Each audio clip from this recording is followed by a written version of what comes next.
Hi guys. So I finally watched Cobweb. I was looking forward to this movie for a very long time. It came out sometime back in July of this year, and it was released in select theaters, but it wasn't playing in one around me, unfortunately, so I couldn't see it in theaters, and I didn't get on it until like a few days ago. And what's really sad is that since it was only a limited release, Lionsgate barely did any advertising for it. Like the only advertisement I've seen for it was the trailer, nothing else. I haven't seen an ad for it on YouTube, on TV, anything. Just that first trailer.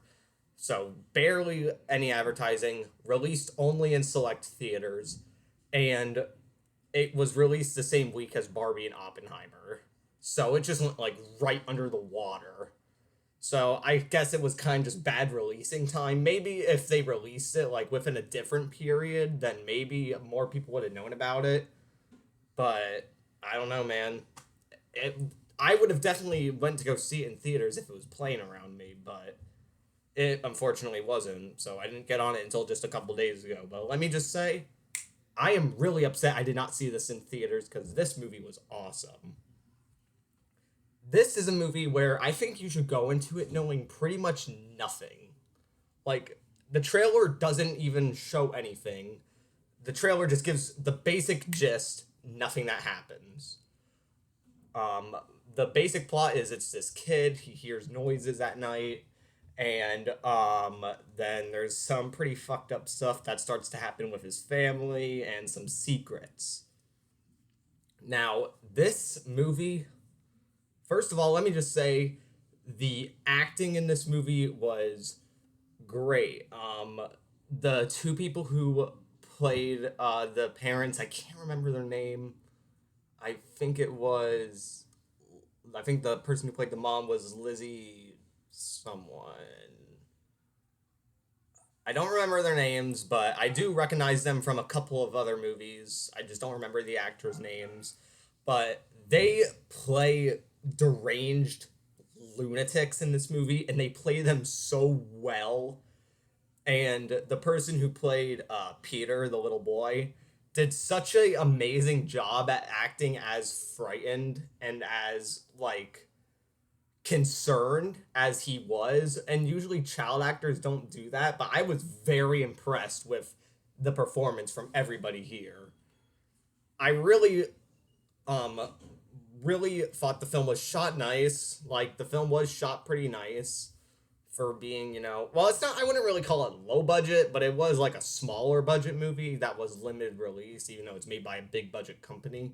But it's shot nice. But the biggest thing is the storyline. Like, you don't know where this is going, and especially near the end, it is a little bit confusing, but it's interesting questions, and you're intrigued. And this film does, no spoilers, as I said, because this is a movie that if you haven't already seen it, that you need to just go into, like, if you haven't already seen it, then you need to go into it as blind as possible because but here's a little thing, it's non-spoilers, but it does get into like a little like Asian type of horror vibe, specifically Japanese horror with like, stuff from like The Ring and The Grudge, which is great because I really am a sucker for that shit. And the effects are really good, especially near the end. Things get really, really fucking cool, and I was just completely entertained. And also, it's not even that long of a movie. It's like it's less than an hour and a half long. It's only like an hour and 25 minutes, and for that, it's like really worth the time because it's not super long, and it's just insanely interesting, insanely entertaining throughout. I don't know. This is definitely top 10 of the year for me for sure.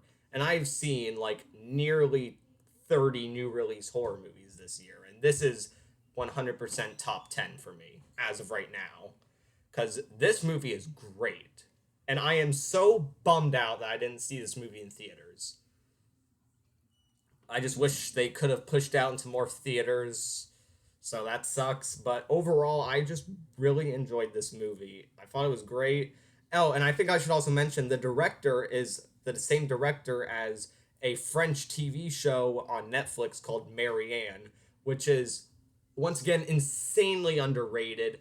Nobody fucking talks about it, but it is phenomenal. So if you haven't seen that show, you need to get on Netflix and watch it because shit, it's great. But anyway, that is my review of Cobweb. If you've seen the film, then let me know what you think about it and subscribe to me to see more horror and thriller reviews.